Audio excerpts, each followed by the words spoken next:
Hello বন্ধুরা, তোমরা সবাই কেমন আছো? আমি ভালোই আছি, আশা করি তোমরাও ভালো আছো। তো আমি ভিডিও বানানোর সময় একদম পাচ্ছি না, ভীষণ কাজে ব্যস্ত। তো আজকে একটু সময় পেয়েছি বলে ভিডিও বানাচ্ছি। আজকে আমি যেটা পড়াবো সেটা হচ্ছে তোমার parts of speech. Parts of speech শুনে অনেকের মনে হতে পারে এটা বাচ্চাদের জিনিস। আমি তোমাকে কতগুলো প্রশ্ন করবো পার্টস অফ স্পিচ থেকে, বা অনেকেই এই জায়গাগুলো জানে না, ক্লিয়ার করে জানে না।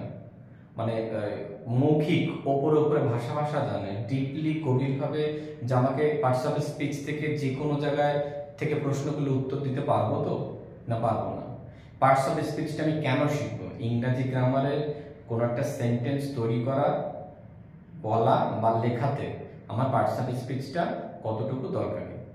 যখন তুমি জানতে পারবে যে পার্টস অফ স্পিচ ছাড়া তুমি একটা সেন্টেন্স তৈরি করতে পারবে না, তখন তোমার মনের মধ্যে আকর্ষণ হবে সত্যি পার্টস অফ স্পিচটা অনেক গুরুত্বপূর্ণ, এটা শিখতেই হবে আমাকে। তো আজকে আমরা পার্টস অফ স্পিচ নিয়ে আলোচনা করব, এবং ডিটেলসে, খুব সহজে, যাতে বাচ্চারাও বুঝবে। আমি খুব সংক্ষেপে বিস্তারিত ধরে ধরে শান্তভাবে শেখাবো, যাতে তোমার বুঝতে কোনো অসুবিধা না হয়ে থাকে। ঠিক আছে, চলো শুরু করি। পার্টস অফ স্পিচ তো দেখে নাও, এতদিন যা জেনেছিলে আজকেরটা আলাদা নাকি। Parts of speech, parts of speech. তাহলে এই যে পার্টস অফ স্পিচ, এটা বাংলা মানে কি হতে পারে? দেখো, পার্টস মানে কি? অংশ। পার্টস মানে কি? অংশ। স্পিচ মানে কি? কথা বলা, কোনো বক্তব্য। আমি কথা বলা বললাম, কোনো বক্তব্য, কথা বলা অংশ, অর্থাৎ কথা বলার অংশের নাম। তাহলে আমি যদি পুরো ভালো করে আমি গুছিয়ে লিখি, তাহলে আমাকে কি লিখতে হবে? পার্টস অফ স্পিচের বাংলা মানে হচ্ছে কথা বলার অংশ। কথা বলার অংশ, তাই তো? এবার তোমার মনে হতে পারে যে এই যে কথা বলার অংশ, এবার আমার মনে হচ্ছে হ্যাঁ এটা খুব গুরুত্বপূর্ণ। কেন? কেননা আমরা সবসময় ইংলিশে কথা বলতে চাই, আমরা ইংরেজিতে লেটার প্যারাগ্রাফ না মুখস্থ করেই লিখতে চাই, যাতে 10-এর মধ্যে আমরা 7-8-9 পেতে পারি। কিন্তু আমাকে একটা বাক্য তৈরি করা আগে শিখতে হবে। তা বাক্যটা তৈরি করব কিভাবে? তৈরি করতে গেলে তোমাকে দেখবে শিখতেই হবে। দেখো, কথা বলার অংশ, অর্থাৎ তোমার কথা বলা, ইভেন লেখা, দুটোই তোমার শেখা হবে। কিসের মাধ্যম দিয়ে? পার্টস অফ স্পিচের মাধ্যম দিয়ে। তাহলে তোমাকে পার্টস অফ স্পিচ শিখতেই হবে। এবার হয়তো আস্তে আস্তে মাথার মধ্যে ঢুকছে, বাচ্চাদের জিনিস না, সবার জন্যই দরকার পার্টস অফ স্পিচটা। পার্টস অফ স্পিচ, কথা বলার অংশ। এবার বলা হচ্ছে পার্টস অফ স্পিচটা কত প্রকারের। ঠিক আছে, হাউ মেনি টাইপস, কত প্রকারের রয়েছে, বা how many classified, how many kinds, কত প্রকারের রয়েছে। কতগুলো প্রকারের রয়েছে? পার্টস অফ স্পিচ হচ্ছে 8 প্রকার। আমি এখান থেকে লিখলাম, হ্যাঁ, কতগুলো প্রকার? 8 ভাগে আমরা ভাগ করতে পারি। প্রথমে রয়েছে পার্টস অফ স্পিচের, প্রথমে আমরা কি লিখবো? একদম পার্টস অফ স্পিচের প্রথমে থাকবে হচ্ছে নাউন। কি থাকবে? নাউন, মানে হচ্ছে বিশেষ্য। হয়েছে। তারপরে থাকবে হচ্ছে প্রোনাউন,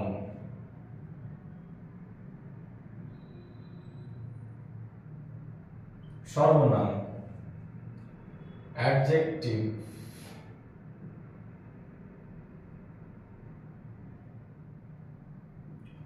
বিশেষণ। তারপরে 4-এ থাকবে হচ্ছে ভার্ব। ভার্ব মানে কি? ক্রিয়া। 5-এ কি থাকবে? অ্যাডভার্ব। অ্যাডভার্ব মানে কি? ক্রিয়া বিশেষণ।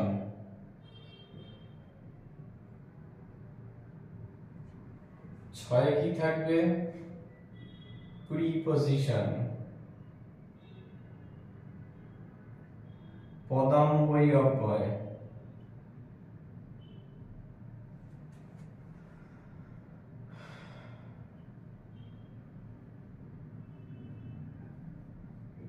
পদান্বয়ী অব্যয়। 7-এ কি থাকবে? কনজাংশন, সংযোজক অব্যয়।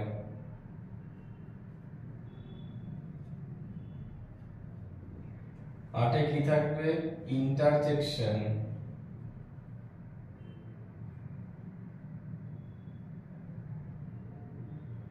ইন্টারজেকশন, আবেগ সূচক অব্যয়।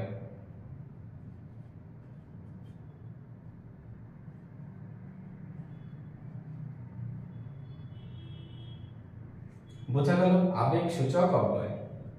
এই হচ্ছে 8 ভাগে ভাগ করা যায় পার্টস অফ স্পিচকে। কত ভাগে ভাগ করা যায়? 8 ভাগে। প্রথমে হচ্ছে নাউন। আমরা একটা নাউন নিয়ে আলোচনা করি। আমি পার্টস অফ স্পিচের সব কটা নিয়ে আলোচনা করব, কোথায় কোথায় কাজে লাগে আমি সব বলে দিচ্ছি। নাউন, নাউন মানে কোন বস্তুর নাম। নাউন মানে কোন বস্তুর নাম। Noun is a word. Noun is a word. একটা নাউন কি? একটা ওয়ার্ড, যেটাতে কি করে? একটা মানুষের বা কোনো বস্তুর নামকে প্রুভ করার চেষ্টা করে যে এটা একটা বস্তুর নাম, এটা একটা মানুষের নাম, এটা কিন্তু বোঝানোর চেষ্টা করে। Noun is a word, it used of the person, things, person, things, কোন জিনিসের নাম, কোন প্লেসের নাম, place. The noun is a word used as the persons, place and things. Not only that, শুধুমাত্র এটা নয়, but also আরো কি রয়েছে আমাদের? কোন বস্তুর দোষ হতে পারে, গুণ হতে পারে, ভাব হতে পারে, এগুলো সব কিন্তু নাউনের মধ্যে যায়। নাউন আবার কত প্রকারে? 7 ভাগে ভাগ করা যায়। নাউনটাকে আমরা নাউন নিয়ে পড়াচ্ছি না, আমাদের নাউনের একটা ভিডিও করা আছে, ভিডিওটা দেখে নিও, চ্যানেলটাকে সাবস্ক্রাইব করে দিও, সব ভিডিওগুলো পেয়ে যাবে। টোটাল গ্রামার নিয়ে আলোচনা করা হয় চ্যানেলের মধ্যে। গ্রামার শেষ হওয়ার সঙ্গে সঙ্গে আমরা স্পোকেন ইংলিশ নিয়ে আলোচনা করব। আশা করি তোমাদের ভীষণ কাজে লাগবে। এবং ইংরাজি নিয়ে প্রত্যেকের মধ্যে যে ভয়টা কিভাবে হয়, সব থেকে বিরক্তকর, যতগুলো সাবজেক্ট থাকে অঙ্ক করতে মোটামুটি হয়ে যায়, ইতিহাস ভূগোল তো ভালোই লাগে, চলো কোনো অসুবিধা নেই, কিন্তু ইংরাজি সব থেকে বোরিং সাবজেক্ট। আস্তে আস্তে ধীরে ধীরে মনকে বলো, অবশ্যই তুমি শিখে যাবে। আর চ্যানেলটাকে সাবস্ক্রাইব করে দিও। আমি এত সহজে এত সুন্দর করে তোমাদের শেখাবো, তোমাদের কোনো কষ্ট, অসুবিধা, বিরক্ত কিচ্ছু লাগবে না। খুব তাড়াতাড়ি শিখে গিয়ে ইংরেজিতে বাক্য লিখতেও পারবে, আর স্পোকেন ইংলিশের মতো যেভাবে সবাই কথা বলে তুমিও কথা বলতে পারবে। জাস্ট একটুখানি ধৈর্য ধরে চ্যানেলটাকে দেখতে থাকো। ওকে, নাউনের কটা ভাগ ছিল? 7টা। তাহলে আমরা সবাই জানি proper noun, common noun, collective noun, medial noun, abstract noun, আরো দুটো রয়েছে, একটা হচ্ছে কাউন্টেবল নাউন আর একটা হচ্ছে আনকাউন্টেবল নাউন। এই হলো মোটামুটি 7টা নাউন। আমি নাউন দিয়ে একটা ভিডিও করে দিয়েছি, ভিডিওটা দেখিনি, জাস্ট আমি এখানে পার্টস অফ স্পিচ পড়াচ্ছি, নাউন আর ঢুকলাম না, বেশি ডিপলি আর ঢুকলাম না। এবার হচ্ছে নাউন মানে হচ্ছে বিশেষ্য, কোন বস্তুর নামকে বোঝায়। আমি মাত্র কি বলেছি যে নাউন কোন বস্তুর নামকে বোঝায়, ঠিক আছে? তা সেটা মানুষের নাম হতে পারে, কোনো বস্তুর নাম হতে পারে, কোনো জায়গার নাম হতে পারে, কোনো জিনিসের নাম হতে পারে। আর শুধুমাত্র তাই নয়, মানুষের ভাবটাকেও কিন্তু প্রকাশ করে নাউনের মাধ্যম দিয়ে। দুঃখ, কষ্ট, বেদনা সব নাউন দিয়ে প্রকাশ করা হয়। তাহলে এটা গেল আমাদের নাউন। এবার আমি যদি বলি যে আমার একটা ইংরেজিতে বাক্য লেখার ক্ষেত্রে নাউনটা কোথায়, মানে কি দরকার, আমি নাউনটা কোথায় লিখবো, নাউনটা আমার কি দরকার আছে? তোমাকে যদি একটা বাক্য লিখতে বলি, বাক্য লিখতে বলি উইথ নাউন, নাউন দিয়ে, তা তুমি তাহলে তোমাকে কি করতে হবে? যে কোনো একটা নাম নিয়ে নাও, মনে করো রাজু। রাজু কি নাম? এবার তোমাকে যদি বলে রাজু ভালো ছেলে, গুড বয়, রাজু ভালো ছেলে, গুড বয়, হয়ে গেছে। বাক্যটা কি হয়েছে না হয়নি? হয়েছে। এবার যদি বলি রাজু ভাত খায় না, রাজু ভাত খায় না, নাউন কোথায় কাজে লাগে, কেন নাউন দিয়ে বাক্য তৈরি করতে গেলে অনেকবার ভাবতে হয়, সেইটা শেখাচ্ছি আমি, বাক্য তৈরি করা শেখাচ্ছি। রাজু ভাত খায় না, তাহলে কি লিখবো? রাজু, জানি না কে কি লিখবে, আমি বলে দিচ্ছি, Raju does not eat rice. মানে তোমাদের কথা বলছি, তোমরা হয়তো ভাবছো যে এটা কি লিখবে, কে কি লিখবে সেটার কথা বলছে। Raju does not eat rice. তাহলে দেখো নাউন দিয়ে একটা যদি বাক্য তৈরি করতে হয়, নেগেটিভ সেন্টেন্স করেছি আমি, এই যে এখানে দেখে দেখো ডাজ নট করেছে। ডাজ কথাটা কেন আসলো, কোথা থেকে আনলাম? নাউনের সাথে ডাজ এর কত বড় রিলেশন জানতে হবে, তার জন্য পুরো গ্রামারটা শিখতে হবে। বোঝা গেল? আমি জাস্ট ওরালি বলে দিচ্ছি, মানে মৌখিকভাবে বলে দিচ্ছি। রাজু হলো একটা নাউন। রাজুটা কি? একটা নাম, একটা মানুষের নাম, একটা ছেলের নাম, এটা অবশ্যই একটা নাউন। নাউন শেখাচ্ছি আমি। হলো এই যে নাম, এটা আবার একটা কি পার্সনও আসে। রাজু কোন পার্সন? Third person. কি নাম্বার? সিঙ্গুলার। থার্ড পার্সন মানে রাজু, মানে কোনো মানুষের নাম এনে থার্ড পার্সন আসে।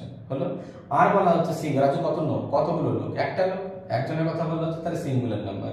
আর Raju third person singular number যদি হয়, তার সাথে যদি present indefinite tense negative sentence তৈরি করতে যাই, তখন ডাজ আসে।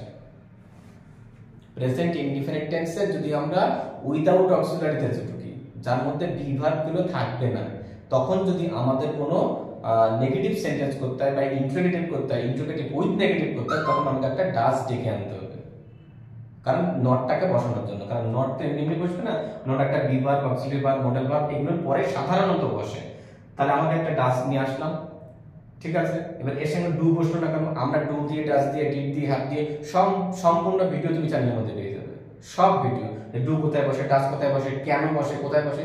আর সব থেকে বড় কথা, যার মধ্যে কেন নেই আমি শেখালাম, হ্যাঁ এটা ঠিক আছে না, কেন কেন হচ্ছে এটা, এটা কেন, এটার পরে এটা হলো, এটা কেন হলো না, যার মধ্যে এই প্রশ্নগুলো আছে সে খুব তাড়াতাড়ি সবকিছু শিখে যাবে। আবার দিয়ে দিয়ে চার হয়, আমি সবসময় কেন কেন করতে করতে এমন একটা কেন বলে ফেলি, দিয়ে দিয়ে চার হয় কেন, তখন তো মানুষ গালাগালি দেবে, বকবে, বাজে ছেলে বলবে, অসভ্য বলবে। কেন বলবে?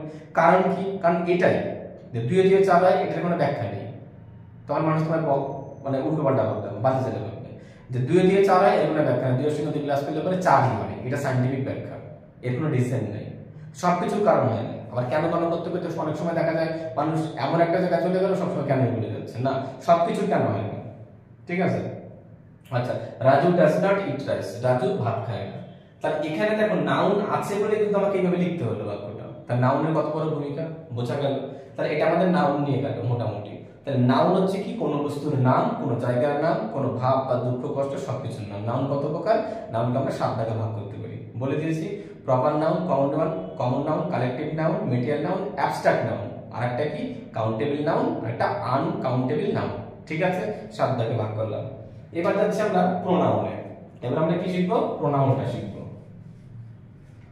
আচ্ছা, প্রোনাউনটা কি রয়েছে দেখে নাও। প্রোনাউনটা কি? প্রোনাউন মানে হচ্ছে সর্বনাম। বাংলাতে কি বলে? প্রোনাউন মানে সর্বনাম। এই যে আমি যদি বলা হয়, বারে বারে যদি আমি তোমাকে বলি রাম ফুটবল খেলে, রাম ভাত খায়, রাম টিভি দেখে, রাম ভালো ছেলে, প্রতিবার রাম বলতে হবে? নিজেরও তো বলতে একটা কেমন লাগে। ইংরেজি গ্রামার ওর জন্য কি করা হয়েছে, এই এই নাউনটার পরিবর্তে একবার শুধু নাম হবে। কি হবে? একবার শুধু নাম হবে। রাম ইজ এ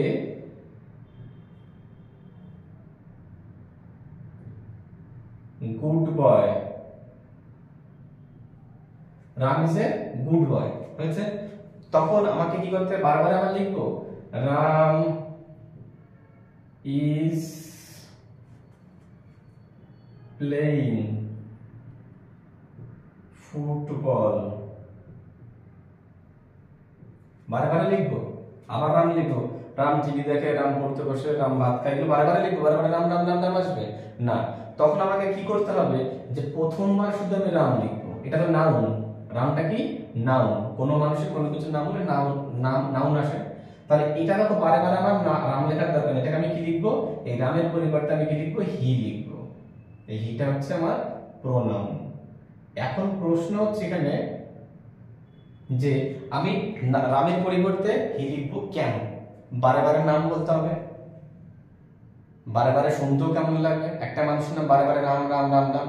প্রথমবার বলবো রাম ভালো ছেলে, তারপরে কি সে ফুটবল খেলে, সে টিভি দেখে, সে ঘুমাতে যায়, সে ভাত খায়। ওই রামটা কি হবে? সে হবে। এবার সে কিন্তু দুটো আছে, একটা ছেলেদের সে, একটা মেয়েদের সে।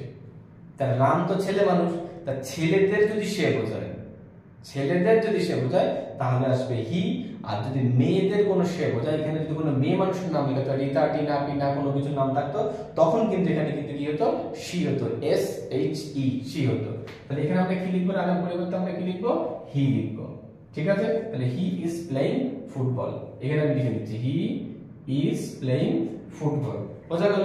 তাহলে এই যে রামের পরিবর্তে হিটা চলে আসলো, এটাকে আমরা কি বলবো? প্রোনাউন বলবো। কি বলবো এটাকে? প্রোনাউন বলবো। তাহলে প্রোনাউনের বাংলা মানে কি? সর্বনাম। প্রোনাউন। বোঝা গেল? তাহলে এটা কিন্তু একটা প্রোনাউন মনে রাখতে হবে। প্রোনাউনটা খুব ইজি। যে কোনো নাম আসবে তার পরিবর্তে প্রথম সেন্টেন্সটাতে তার নাম আসবে, পরের বাক্যগুলোতে কি আসবে? পরের সেন্টেন্সগুলোতে কি আসবে? হি আসবে। সাবজেক্ট অনুসারে, যদি ছেলে হয় হি, মেয়ে হলে সি, কোনো বস্তুর কথা বলা হলে, কোনো পাখির কথা বলে ইট, IT ইট। বোঝা গেল? তাই এগুলো হচ্ছে তোমাদের প্রোনাউন গেল। তুমি যদি মনে করো একটা বার্ড,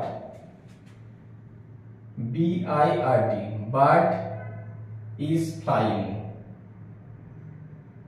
বার্ড ইজ ফ্লাইং, আবার তোমাকে বার্ড লিখবে, আবার তুমি লিখবে বার্ড না, তখন তোমাকে এখানে কি লিখতে হবে, ইট লিখতে হবে। এখানকার প্রোনাউন ক্যাপিটাল কি আসবে, কারণ বার্ড ছেলে হতে পারে মেয়ে হতে পারে, সেটা আমরা না দেখেই বলতে পারবো না, তখন আমাকে কি লিখতে হবে, ইট লিখতে হবে। অর্থাৎ যার জেন্ডারটা আমি জানি না তখন তো আমাকে কি লিখতে হবে, ইট লিখতে হবে। বোঝা গেল? বস্তুর ক্ষেত্রে লিখতে পারবে স্টোন, স্টোন বারবার stone is heavy weight, stone is black, আমাকে বারবার স্টোন বলার দরকার নেই, একবার স্টোন, পরের বার আমার ইট আনতে হবে। বোঝা গেল? তাহলে এটাকে তোমাকে কিন্তু বারবার মনে রাখতে হবে, ঠিক আছে? আচ্ছা, এবার আমি কি করব, ইট করে দিলাম এটাকে আমরা, ঠিক আছে? আচ্ছা, তাহলে বাটের পরিবর্তে এখানে আমাদের কি আসবে, ইট আসবে, কি হিসাবে, প্রোনাউন হিসাবে, মনে থাকবে। আচ্ছা, তাহলে এই আমাদের প্রোনাউন চলে গেল।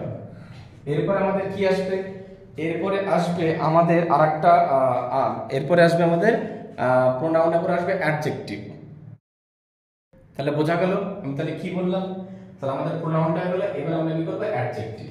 অ্যাডজেক্টিভটা মানে কি দেখো, অ্যাডজেক্টিভটা খুব সহজ, যে শব্দ দিয়ে কর্তার দোষ, গুণ, অবস্থা, পরিমাণ, আকৃতি বোঝায়, সেই শব্দগুলোকে বলা হবে অ্যাডজেক্টিভ। কর্তার দোষ, গুণ, পরিমাণ, আকৃতি, অবস্থা বোঝায়, সেই শব্দগুলোকে বললাম আমরা অ্যাডজেক্টিভ, ঠিক আছে? বিশেষণ, যেমন ধরে নাও হি ইজ টল, তাহলে আমি এখানে টল কথাটা লেখা হয়েছে, তাহলে হি মানে হচ্ছে একজন ছেলে মানুষের কথা বলা হচ্ছে, সে কি লম্বা, তার একটা কি গুণ, একটা গুণের কথা বলা হচ্ছে, তার পরিমাণের কথা বলা হচ্ছে, বুঝতেই পারছো? তাহলে যে শব্দ দ্বারা কর্তার দোষ, গুণ, পরিমাণ, মনে করে he is bad, he is bad, তাহলে এটাও তার একটা খারাপ গুণ, এই যে ব্যাড, এটা কিন্তু একটা কি, এগুলো সবই কিন্তু অ্যাডজেক্টিভ, এগুলো সব কি অ্যাডজেক্টিভ। বোঝা গেল? তাহলে যে শব্দগুলো দিয়ে কর্তার দোষ, গুণ, পরিমাণ, আকৃতি, অবস্থান, ঠিক আছে? তারপরে মনে করো he is honest, he is honest, সে হয় সৎ, তাহলে এটা তো তার একটা গুণের মধ্যে বললো। তাহলে এই যে শব্দগুলো রয়েছে, এই শব্দগুলো দিয়ে কিন্তু কি বোঝাচ্ছে, অ্যাডজেক্টিভ হয়। এগুলো কি সব অ্যাডজেক্টিভ, কর্তার দোষ, গুণ, পরিমাণ, আকৃতি, এগুলো দিয়ে কিন্তু সবসময় কি বোঝা যায়, কর্তার অবস্থা, দোষ, গুণ, পরিমাণ, আকৃতি, এগুলো সব অ্যাডজেক্টিভ দিয়ে বোঝা যায়। অর্থাৎ এগুলো সব অ্যাডজেক্টিভের মধ্যেই ইনক্লুড করা থাকে, অ্যাডজেক্টিভের মধ্যে এগুলো সব পড়ে, ঠিক আছে? এগুলো কিন্তু মনে রাখতে হবে তোমাকে। আচ্ছা, এবার আমরা যদি যাই যে কিছু কিছু জায়গা আমাদের দেখতে হবে, যে আমরা যে জায়গাগুলো ভালো করে আমরা বুঝতে পারি না, ঠিক আছে? তো অ্যাডজেক্টিভ কোনগুলো, এগুলো হচ্ছে আমাদের সব অ্যাডজেক্টিভ, টল, গুড, অনেস্ট, এগুলো সব কি আমাদের অ্যাডজেক্টিভ। বোঝা গেল? আচ্ছা, এবার আমরা অ্যাডজেক্টিভ নিয়ে আরেকটা আলোচনা করব। কি অ্যাডজেক্টিভ রয়েছে, অ্যাডজেক্টিভের মধ্যে কিছু ভাগ রয়েছে, অ্যাডজেক্টিভের মধ্যে কি রয়েছে, কিছু ভাগ রয়েছে। সেই ভাগগুলো কি কি আমরা একটু শুনি।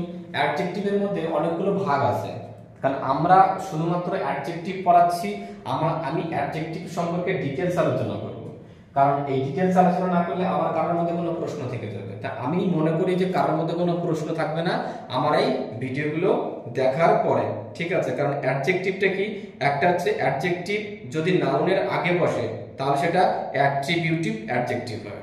যদি এটা নাউনের আগে বসে, কি বসে, নাউনের আগে বসে, যেমন যদি নাউনের আগে বসে অ্যাট্রিবিউটিভ অ্যাডজেক্টিভ হবে। যেমন ধরে নাও a little boy, a little boy has a long shirt, a little boy has a long shirt, ঠিক আছে? দেখো, এই দেখো নাউনের আগে যদি এটা অ্যাডজেক্টিভ বসে, লিটল মানে কি, ছোট, এটা একটা অ্যাডজেক্টিভ, অ্যাডজেক্টিভ, কিন্তু দেখো নাউনের এটা আগে, তাহলে এটাকে আমরা কি বলবো, এটাকে আমরা বলবো হচ্ছে অ্যাট্রিবিউটিভ,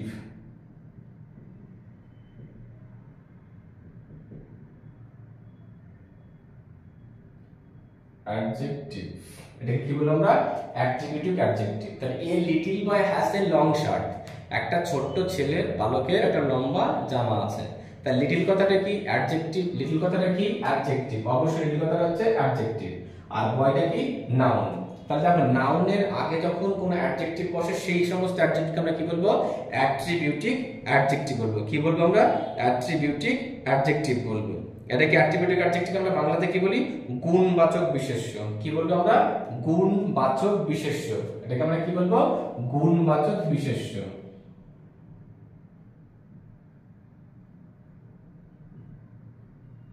গুণবাচক বিশেষ্য হয়েছে।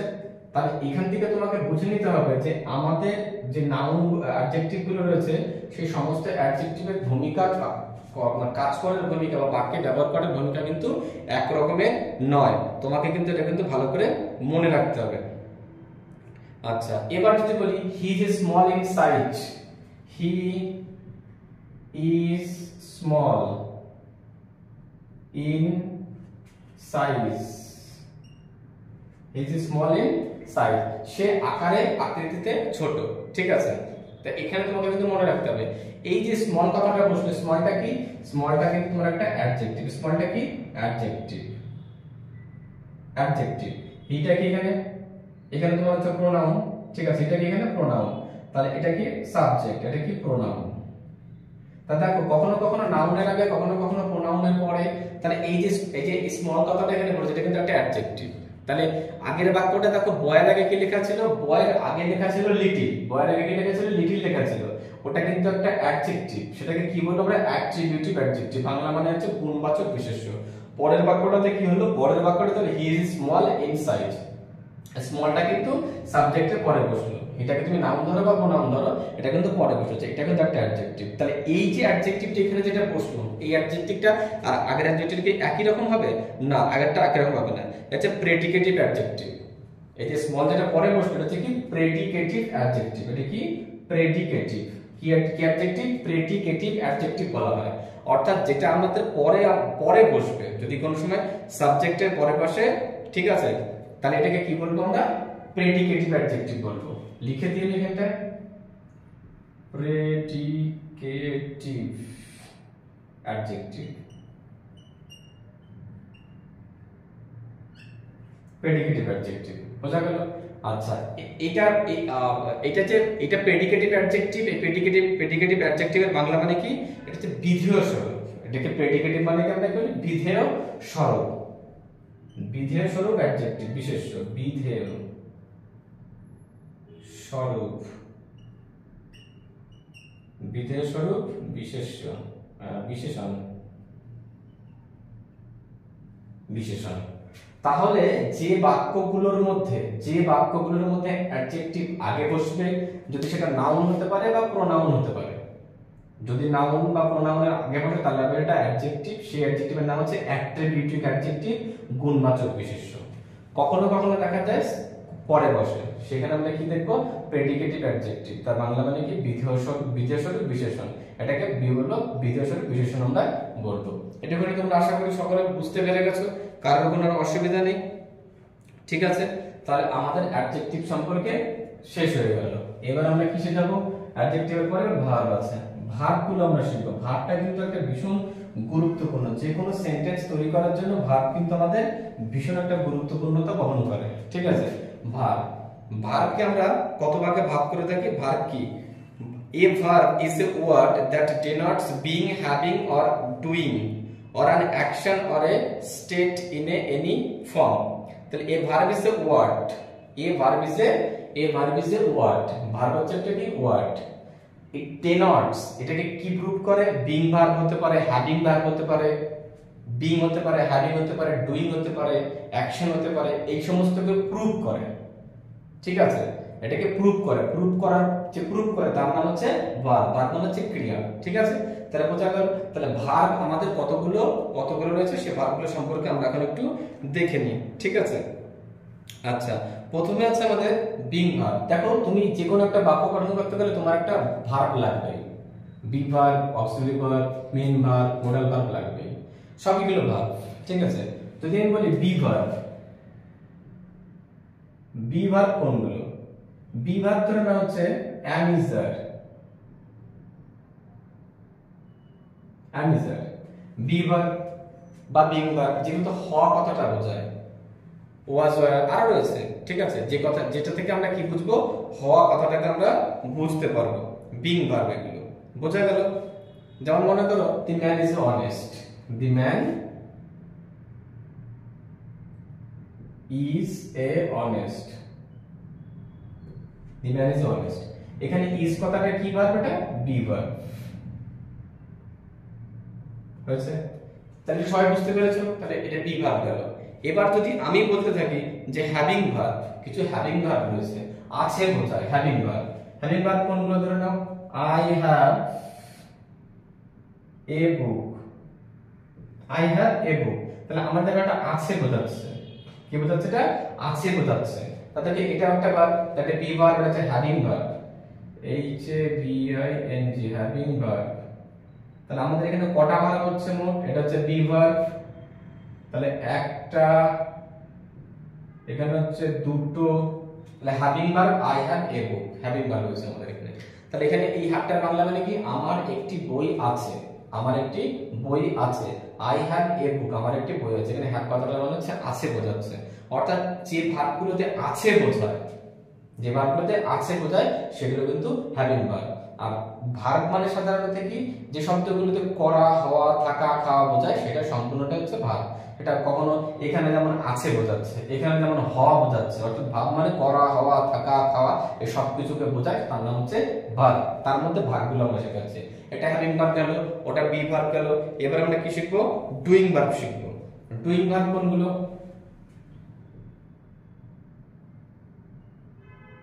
ডুইং ভার্ব কোনগুলো?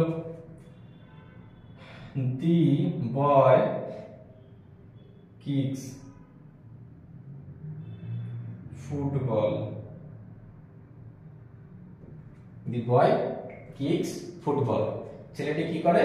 ফুটবলটাকে লাথি মারে। এটা কিন্তু ডুইং ভার্ব। এখানে কোনো কাজকে করা বোঝাচ্ছে। দেখো যে বাচ্চাটা, ছেলেটা ফুটবলটাকে লাথি মারছে, মানে পা দিয়ে মারছে। অর্থাৎ যে বাক্যগুলোতে কোনো কাজকে করা বোঝাচ্ছে, সেটাই কিন্তু কি আসবে? ডুইং ভার্ব আসবে। এটা তাহলে আমাদের কত নম্বর গেল? 3 নম্বর। তাহলে ভার্ব আমরা কটা পাচ্ছি? 3টে। Be verb, having verb, doing verb. Doing ভার্বে কি হবে? কোনো কাজ, আমি ভাত খাচ্ছি, মা রান্না করছে, সে বই পড়ছে, কোনো কাজ হওয়াকে বোঝাচ্ছে। আমার একটি বই আছে, তার একটি ফুল গাছ আছে, তার একটি বাড়ি আছে, তার একটি গাড়ি আছে, আছে বোঝালে হ্যাভিং ভার্ব। বি ভার্ব মানে হওয়া, হওয়া মানে কি? হি ইজ অনেস্ট, সে একজন সৎ, তিনি একজন টিচার, সে একজন ডক্টর, ঠিক আছে, এরকম কোন বাক্য বললে সেগুলো সব বি ভার্বে আসে। তাহলে 3 রকমের ভার্ব কিন্তু আমরা এখানে পেয়ে গেলাম। আশা করি তোমরা 3টে বুঝতে পেরে গেছো। তারপরে আমাদের একটা রয়েছে অ্যাকশন ফর্ম। অ্যাকশন ফর্ম রয়েছে, আর্টিকেল হচ্ছে অ্যাকশন ভার্ব, অ্যাকশন। 4 নম্বর হচ্ছে অ্যাকশন। অ্যাকশন, অ্যাকশন ভার্ব কি রয়েছে? The moon looks bright, the moon looks bright. তো দেখো এখানে একটা অ্যাকশন ভার্ব, কোন একটা কর্ম করা, মানে এই তিনটের মধ্যে থেকে একটু আলাদা। লুকস ব্রাইট মানে চাঁদটাকে দেখতে উজ্জ্বল লাগছে। তো এখানে তুমি হওয়া বোঝাতে পারো না, খানিকটা হওয়ার মতন মনে হচ্ছে, আছে তো বোঝাচ্ছে না। এখানে মনে হচ্ছে যে কোন একটা কিছু করাকে বোঝাচ্ছে, করা নেই, এটা সেই এইটার মতো নেই, বি ভার্বের মতো খানিকটা। মুন লুকস ব্রাইট, দেখো এখানে কিন্তু কোনো ভার্ব নেই, এখানে বি ভার্ব নেই, অ্যামিজার নেই। হ্যাভিং ভার্ব কোনগুলো যেগুলো আছে সেগুলো নেই, হ্যাভ বি ওগুলো কিচ্ছু নেই, হ্যাভিং ভার্ব নেই, ডুইং ভার্ব নেই। আচ্ছা, এবার তোমাকে কিন্তু এখান থেকে বুঝে নিতে হবে এখানে ডুইং ভার্ব কোনগুলো। এটা হচ্ছে কিন্তু ডুইং ভার্ব, আর এখানে আমাদের হ্যাভিং ভার্ব কোনটা? এটা। এখানে অ্যামিজার তুমি বুঝে গেছো। আর এখানে হচ্ছে লুকসটা হচ্ছে এখানে কিন্তু আমাদের অ্যাকশন ভার্ব, আমি বলে দিলাম এখানে আমি। তাহলে অ্যাকশন ভার্ব মধ্যে কোনগুলো বলে? যেগুলো সাধারণত মেইন ভার্বের মধ্যে আসে, যেমন বলো মেক, যেমন বলো পুট, যেমন বলে ইট, ঠিক আছে, এগুলো সবই কিন্তু অ্যাকশন ভার্ব। আর ডুইং ভার্বের মধ্যে কোনগুলো পড়ছে আমাদের? কিক্স, এগুলো ডুইং ভার্ব। আর ডুইং ভার্ব আর হচ্ছে অ্যাকশন ভার্ব খানিকটা মিল আছে। আর হ্যাভ মানে কি আছে? হ্যাভ আর হ্যাজ কিন্তু দুটোই আছে, হ্যাভ আর হ্যাজ কিন্তু দুটোই আছে, হ্যাভিং ভার্বে দুটো আছে, ঠিক আছে, হ্যাভ আর হ্যাজ। আর বিটার মধ্যে অ্যামিজার ওয়াজ আর আছে, কি কি আছে? অ্যামিজার ওয়াজ আর, আমি সবকটা লিখে দিই এখানে, ওয়াজ ওয়ার। আর এখানে কি কি আছে, হ্যাভ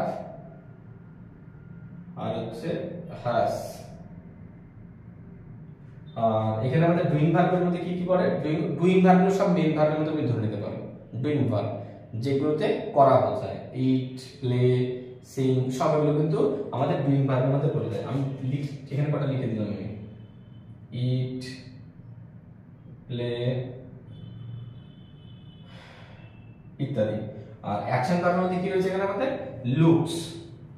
তবে এটাতে কিন্তু বোঝাচ্ছে না কোনো কিন্তু কর্ম করা বোঝাচ্ছে না, অর্থাৎ চাঁদের আলোটা কিন্তু উজ্জ্বল করছে, লুকস দেখতে বোঝাচ্ছে জাস্ট, আর কিছু না। তাহলে এই হলো আমাদের চারটে ভার্ব, চারটে আমাদের মেইন ভার্ব। বোঝা গেল? আশা করি তোমরা সবাই বুঝতে পেরেছো। আচ্ছা, এবার আমরা যাবো হচ্ছে অ্যাডভার্বে। তাহলে চারটে ভার্ব আমি এখানে লিখে দিয়েছি। এবার আসবো আমরা কিসে, অ্যাডভার্বে আসবো। অ্যাডভার্ব কোনগুলো, অ্যাডভার্বটা একটু দেখে নাও। অ্যাডভার্বটা কি আছে, যে শব্দ দ্বারা ভার্বে এবং অ্যাডজেক্টিভ সম্পর্কে আরো কিছু এক্সট্রা কিছু বোঝাবে, সেই সমস্ত শব্দগুলোকে বলা হবে অ্যাডভার্ব। যেমন 5 নম্বর, যেমন মনে করো হি গোস স্লোলি। দেখো আমি যদি বলতাম সে যায়, হি গোস, আমি যদি বলি সে যায় তাহলে হি গোস, কিন্তু এখানে আরো এক্সট্রা করে বলা হচ্ছে স্লোলি। তো তার যাওয়ার ধরনটা কেমন, জোরে জোরে না আস্তে আস্তে, আস্তে আস্তে। তাহলে কি বলেছিলাম আমি, অ্যাডভার্ব কি, যে ভার্বের বা অ্যাডজেক্টিভের বা কর্তার সম্পর্কে বাক্যে যেটা বলা হচ্ছে তার থেকে আরো কিছু বেশি এক্সট্রা করে বলা হচ্ছে যে শব্দ দ্বারা, তা সেটাকে বলবো আমরা কি, অ্যাডভার্ব। তাহলে স্লোলিটা কি আসবে আমাদের, অ্যাডভার্ব। বোঝা গেল? অ্যাডভার্ব মানে কি, লেখা আছে অ্যাডভার্ব মানে কি, ক্রিয়া বিশেষণ। তাহলে বোঝা গেল। তাহলে কিছু কিছু শব্দ রয়েছে যে শব্দগুলো দিয়ে বাক্যের মধ্যে আমরা ব্যবহার করে থাকি বাক্যটাকে আরো সুন্দর করে বোঝানোর জন্য।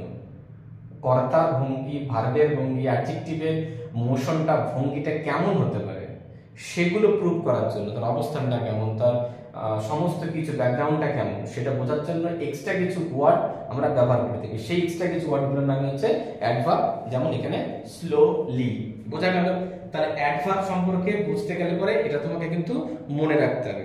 আর অ্যাডভার্বটা কিন্তু ভীষণ সহজ, অ্যাডভার্বটা কিন্তু একদমই কঠিন না, ঠিক আছে? আচ্ছা, এবার ধরে নাও কিছু অ্যাডভার্ব রয়েছে আমাদের। যদি আমি টাইমের ক্ষেত্রে বলে থাকি, টাইমের ক্ষেত্রে বলে থাকি টাইম, অ্যাডভার্ব যদি বলি টাইমের ক্ষেত্রে আমি, তাহলে কি হবে, ধরে নাও নাও দেন।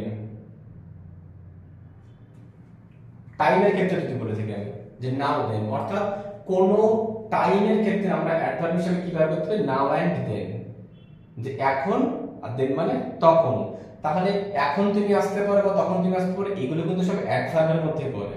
অর্থাৎ বাক্যটাকে আমি যদি বলি তুমি আসো, শুধু বললাম তুমি আসো, ইউ কাম, তুমি আসো, কিন্তু আমি যদি আরো এক্সট্রা কিছু লাগাই, তুমি এখনই আসো, তাহলে নাও ইউ কাম, তাহলে এখনই তুমি আসো। তাই টাইমের ক্ষেত্রে অ্যাডভার্ব হিসেবে কি বসে, নাও বসে। যেমন তুমি ধরে now you come, you come, আমি এখানে কি লিখলাম, ইউ কাম নাও, তুমি এখনই আসো। ইউ কাম মানে তুমি আসো, ইউ কাম না মানে তুমি এখনই আসো।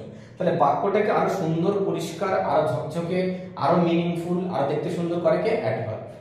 বোঝাতে পারলাম? তাহলে ইউ কাম, তাহলে এটা কিন্তু একটা টাইমের ক্ষেত্রে আসে। কিসের ক্ষেত্রে আসে? এটা কিন্তু টাইমের ক্ষেত্রে আসে। টাইমের ক্ষেত্রে এটা কিন্তু আমরা বসাতে পারবো। যদি আমরা প্লেসের কথা বলি, place, here, there, here and there, ঠিক আছে? তুমি আসো কোথায়, এখানে না ওখানে, জিজ্ঞাসা করবে মানুষ, করবে তো, তোমার যদি বলে আসো, আরে কোথায় আসবো ভাই, জায়গাটার নাম তো বলো, তখন তোমাকে বলতে হবে এখানে, মানে আমার বাড়িতে বা এখানে একটা জায়গার নাম তোমাকে প্রুভ করতে হবে। প্লেসের ক্ষেত্রে অ্যাডভার্ব কি বসে, হিয়ার বসে, দেয়ার বসতে পারে। বোঝা গেল? ঠিক আছে। এবার যদি ম্যানারের কথা বলি, ম্যানার, ম্যানারে কি আসবে আমার, ম্যানার আসবে ধরে নাও কুইকলি,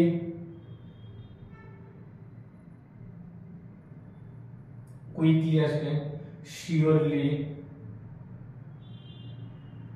শিওরলি। কুইকলি মানে তার আগে ম্যানার মানে কথা বলছো, আচরণ করছো, তাড়াতাড়ি করো, কুইকলি। আচরণ, যে ম্যানার মানে আচরণ, তোমার ভঙ্গি। তাহলে এই যে একটা ম্যানার মানে কুইকলি, কাজটা তাড়াতাড়ি করো, তারপরে কাজটা শিওরলি করো, তোমাকে নিশ্চিতভাবে কাজটা কিন্তু করতে হবে, কমপ্লিট করতে হবে। এগুলো কিন্তু সবই কিন্তু আমাদের ম্যানারের মধ্যে। টাইম আসলো, এখানে আমরা একটা কি লিখলাম, টাইমের পরে আমরা একটা লিখেছি, এখানে একটা ব্র্যাকেট করে দিচ্ছি, টাইম, প্লেস, ম্যানার। বোঝা গেল? তাহলে এরকম আরো অনেক অ্যাডভার্ব রয়েছে, যে অ্যাডভার্বগুলো আমরা এভাবে আমরা ব্যবহার করতে পারি। ঠিক আছে, এবার যে তুমি নাম্বারের ক্ষেত্রে বলো, নাম্বার যদি আসে, তুমি নাম্বারের ক্ষেত্রে বলতে পারো নাম্বার once again। এই দুটোই কিন্তু নাম্বারের ক্ষেত্রে আসে অ্যাডভার্ব হিসেবে। কি কি আসে? once and again। ঠিক আছে, যে তুমি আরেকবার কাজটা করো বা একবার ফোন করো, তাহলে প্লিজ কল হিম ওয়ান্স, একবার তাকে ফোন করো।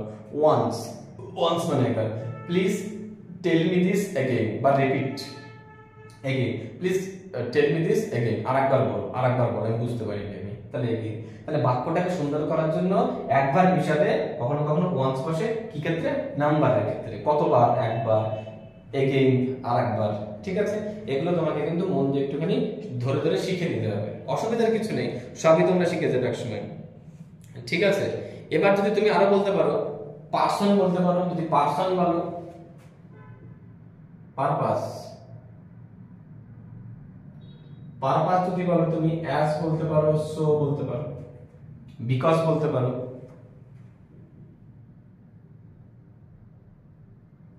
বিকজ, বিকজ বলতে পারো। পারপাস, কোন পারপাস, কি পারপাস তুমি ডাকছো? বিকজ আমি তোমাকে 10 টাকা দেবো কারণ তুমি আমাকে একদিন টাকাতে সাহায্য করেছিলে, তাহলে এখানে বিকজ আসছে। তাহলে যে এটা একটা পারপাস, এই ক্ষেত্রে এই পারপাসে তুমি দিয়েছিলে বলে আমি তোমাকে দিচ্ছি, তাহলে একটা ক্ষেত্রে, তাহলে পারপাস হিসাবে কি আসে আমার এখানে? বিকজ আসে, অ্যাজ আসে, সো আসে। বোঝা গেল? অ্যাজ মানে মতো, সো মানে সুতরাং, তোমরা জানো।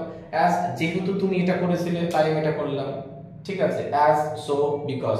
তাহলে আমরা অ্যাডভার্ব হিসাবে পারপাসের ক্ষেত্রে অ্যাজ, সো আমরা বিকজ কিন্তু বসাতে পারি। ঠিক আছে, এটাকে তোমাকে কিন্তু মনে রাখতে হবে। এবার তুমি যদি এবার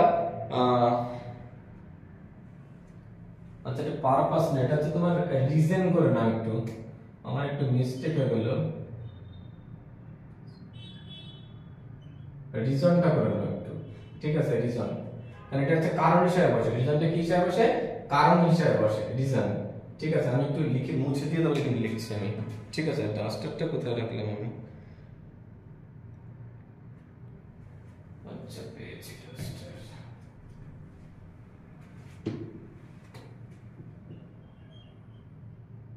এটা রিজনে করে নাও, অ্যাজ, আর একটা কি বলেছি, সো, আর একটা হচ্ছে বিকজ।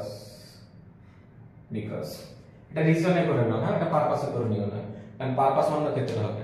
তাহলে কোন রিজনে কারণ হিসাবে আমরা কিন্তু অ্যাজ, সো আর বিকজ বসাতে পারি, ব্যবহার করতে পারি অ্যাডভার্বের ক্ষেত্রে। ঠিক আছে, আচ্ছা, এবার তুমি যদি এটা করতে পারো, পারপাস, তুমি পারপাসটা তুমি করতে পারো। পারপাসটা লিখে নাও, পারপাস আমি লিখে দিচ্ছি,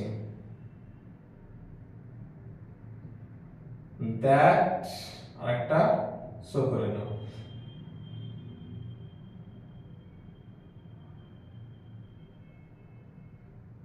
আচ্ছা, পারপাস কি লিখবে না, দ্যাট করে নাও। ঠিক আছে, পারপাস, যে এই পারপাসে, এই পারপাসে তুমি এটা করেছিলে। ঠিক আছে, আচ্ছা, তাহলে পারপাসে কি লিখবো আমরা? দ্যাট লিখবো। ঠিক আছে, পারপাসে আমরা দ্যাট লিখবো। তুমি সো করতে পারো, পারপাসে কখনো কখনো সুতরাং আসে না, সুতরাং আসলে পরে সো আসে অ্যাডভার্ব হিসেবে পারপাস। তো সুতরাং তুমি এটা দিয়েছিলে বলে আমি এটা করেছিলাম, দ্যাট যে পারপাস, তুমি এটা করেছিলে তাই আমি এটা করলাম। তুমি এটা করেছিলে যে, তুমি এটা বলেছিলে যে, সেই যের জন্য কিন্তু দ্যাট, সেটা পারপাসের ক্ষেত্রে কিন্তু এগুলো কিন্তু ব্যবহার করা হয়ে থাকে। ঠিক আছে, তাহলে তুমি আশা করি অ্যাডভার্ব সম্পর্কে তোমার কোনো অসুবিধা নেই। অ্যাডভার্ব ক্ষেত্রে আমরা কি কি দিলাম, এখানে আমরা রিজন করেছি, এখানে আমরা পারপাস করেছি। ঠিক আছে, তাহলে অ্যাডভার্ব আমাদের বিভিন্ন যে ওয়ার্ডগুলো আছে বিভিন্ন জায়গায় বিভিন্ন রকম করে কিন্তু বসে ওয়ার্ডের মধ্যে। ঠিক আছে, বাক্যটাকে সুন্দর করে বোঝানোর জন্য। অ্যাডভার্বের পরে এবার আমরা কিসে যাব? প্রিপজিশনে যাব। প্রিপজিশনটা কিন্তু একটা ভীষণ ইম্পর্টেন্ট, প্রত্যেকটা পরীক্ষায় থাকে। Fill in the blanks with the pre article and preposition, এটা সবাই জানে কিন্তু। এটা কিন্তু সবাই জানো। প্রিপজিশন বললো, প্রিপজিশনের বাংলা মানে হচ্ছে পদান্বয়ী অব্যয়। প্রি মানে আগে, প্রি মানে কি আমি লিখে দিচ্ছি এখানে, প্রি মানে হচ্ছে আগে, আর পজিশন, পজিশন মানে কি অবস্থান, পজিশন মানে অবস্থান। আগে অবস্থানে যে যাকে ব্যবহার করা হয় তার নাম হচ্ছে প্রিপজিশন। যেমন তুমি ধরে নাও, প্রিপজিশনটা তুমি ধরে নাও যে আগের অবস্থানে, table, T A B L ই, তার আগের অবস্থানে কি বসবে, অন বসবে। অর্থাৎ যে আগে ব্যবহার করা হয়, প্রি মানে আগে, পজিশন মানে অবস্থান, আগের অবস্থানে যে ব্যবহার করে সাধারণত তাকে আমরা প্রিপজিশন বলে থাকি। বুঝছেন? এটা হচ্ছে পদান্বয়ী একটা অব্যয়, তোমরা সবাই জানো। ঠিক আছে, আই গো টু স্কুল, তাহলে গোর পরে আমি কি লিখবো, টু লিখবো। কোথায়, কার আগে, স্কুলের আগে, S C H double L school, তাহলে স্কুলের আগে টু বসেছে, তাহলে এখানে কি আগে যে অবস্থান করবে তার নাম হচ্ছে প্রিপজিশন। টেবিলের আগে অন বসে কেন, দেখি এই প্রিপজিশনের একটা ভিডিও থাকবে, কেন কোথায় বসে, প্রিপজিশন আমি কোথায় টু বসাবো, কোথায় অন বসাবো, কেন বসাবো সব আলোচনা করব। এখানে আমি ওটা আলোচনা করছি না, কারণ আমার প্রিপজিশনের ভিডিও না, জাস্ট আমি বুঝিয়ে দিচ্ছি প্রিপজিশনটা কোথায় কোথায় বসে। ঠিক আছে, প্রিপজিশনটা কি, পদান্বয়ী অব্যয়, শব্দের আগে বসে, শব্দে বাক্যের মধ্যে শব্দগুলো থাকে তার আগে বসে, সাধারণত নাউনের আগে বসে। বোঝা গেল? নাউনের আগে যে বসে তার নাম হচ্ছে প্রিপজিশন, বাংলা মানে পদান্বয়ী অব্যয়। On, to, of, by, for, with, in, ঠিক আছে, ইনটু, বিটুইন, সো এরকম অনেক রয়েছে। এরকম আমি সব ভিডিও, এই একটা ভিডিও বানাবো প্রিপজিশন নিয়ে, সবটা তোমরা দেখে নিও, কোনো অসুবিধা নেই, কেন বসে কোথায় বসে। ঠিক আছে, তাহলে প্রিপজিশন নিয়ে এখানে আর কিছু বলার দরকার নেই, প্রিপজিশন তোমরা সবাই তাহলে বুঝে গেছো। ঠিক আছে, পদান্বয়ী অব্যয়, পদান্বয়ী অব্যয় নিয়ে কারো কোনো সমস্যা নেই। ঠিক আছে, আগের অবস্থানে যে বসে অনেক রয়েছে, আমি তো বলে দিলাম, to, in, of, by, for, with, between, so, beside, until, প্রচুর রয়েছে। এগুলো সব হচ্ছে প্রিপজিশন। কোথায় কোথায় ব্যবহার হয় আমি প্রিপজিশনের ভিডিওতে ডিটেইলসে তোমাকে বলে দেবো। ঠিক আছে, এটা মুছে দিলাম। তাহলে প্রিপজিশন সম্পর্কে তোমাদের আলোচনা করলাম, প্রিপজিশন। এবার আসে কনজাংশন। কন মানে একত্র করা, কনজাংশন,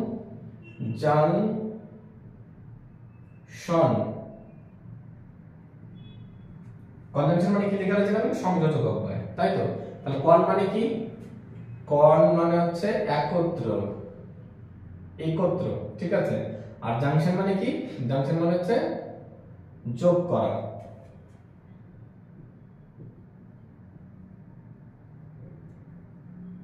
যোগ করা। বোঝা গেল? তাহলে একত্রে যোগ করা বোঝায়। বোঝা গেল? এবার হচ্ছে যেটা সবথেকে গুরুত্বপূর্ণ কথা, কনজাংশন আমি কোথায় ব্যবহার করব। কনজাংশন কোনগুলো, দেখো যদি বলা হয় যে Rekha and Seema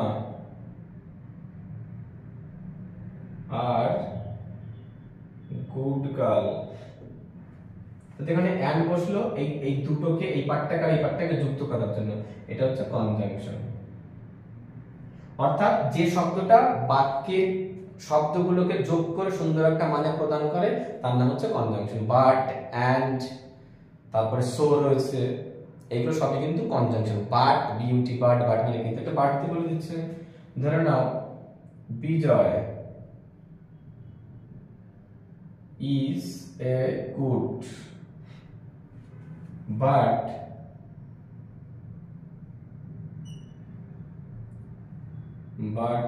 Pooja is a bad, তাহলে এখানে বাট বসেছে, বাটটা কি এখানে কনজাংশন, বাটটা কি কনজাংশন। দেখো and কোথায় বসে, and বসে কনজাংশন হিসেবে যখন দুটো বাক্যকে যোগ করে, একই রকম মানে করে, আলাদা না।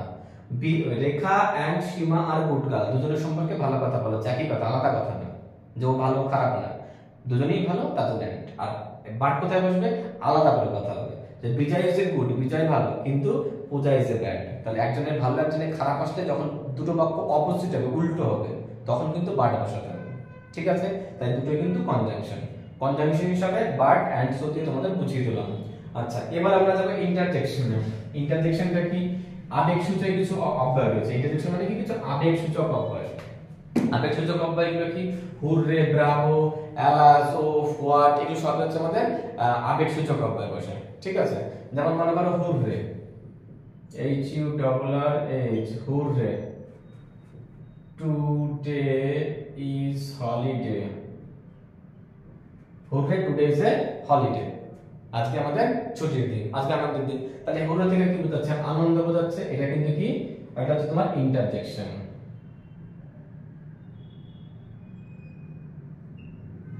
ইন্টারজেকশন হয়ে গেল। তাহলে এইগুলো কিন্তু ইন্টারজেকশন। আনন্দ বোঝাতে কিন্তু হুররে বোঝায়। কি যদি জয় বোঝায় আনন্দ, জে ও ওয়াই, জয় বোঝালে কি আসবে? হুররে।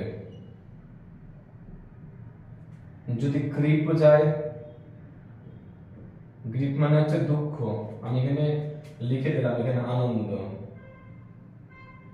আর এখানে হচ্ছে দুঃখ,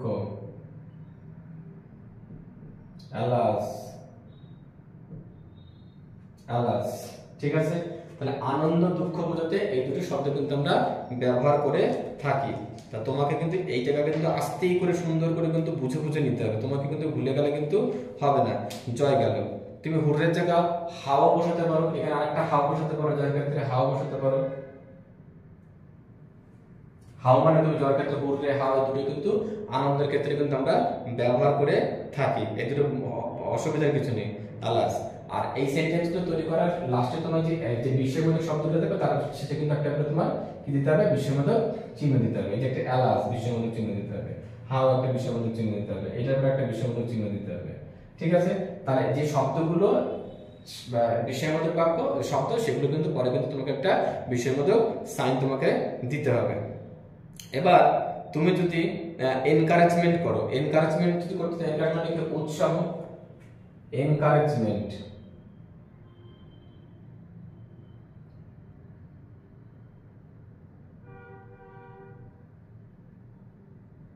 এনকারেজমেন্ট তাহলে কি আসবে? এনকারেজমেন্ট উৎসাহ,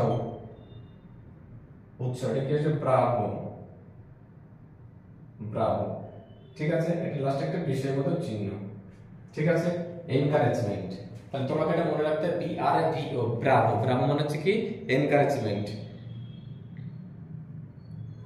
এনকারেজমেন্ট, উৎসাহ হয়ে গেল, ব্রাভো হয়ে গেল, বোঝা গেল। এবার যদি তুমি সারপ্রাইজ করতে পারো একটা হোয়াট, হাউ, তুমি যদি বলো সারপ্রাইজ একটা করতে পারো তুমি, সারপ্রাইজ, SURPRISE, সারপ্রাইজ। সারপ্রাইজ তুমি করতে পারো, কি করতে পারো?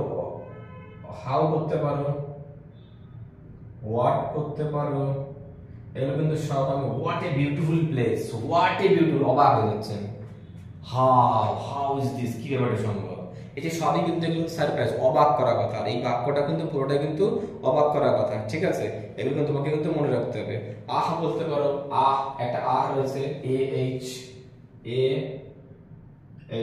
সব কটার নিচে কিন্তু একটা বিষয়ের মতো চিহ্ন তোমাকে কিন্তু দিতে হবে। এটা কিন্তু ভুলে গেলে কিন্তু এই সেন্টেন্সটা কিন্তু হবে না। তাহলে এই যে আমরা কটা কটা করেছি, আমরা একটা জয় করেছি, গ্রিপ করেছি, এনকারেজমেন্ট করেছি, একটা সারপ্রাইজ করেছি। এগুলো সবই কি বিষয়বোধক, আবেগসূচক অপয়, বিষয়বোধক শব্দ। ঠিক আছে, তাহলে এই হলো আমাদের টোটাল পার্টস অফ স্পিচের আমাদের 8টা কথা আমরা আজকে ভালো করে শিখিয়ে দিলাম।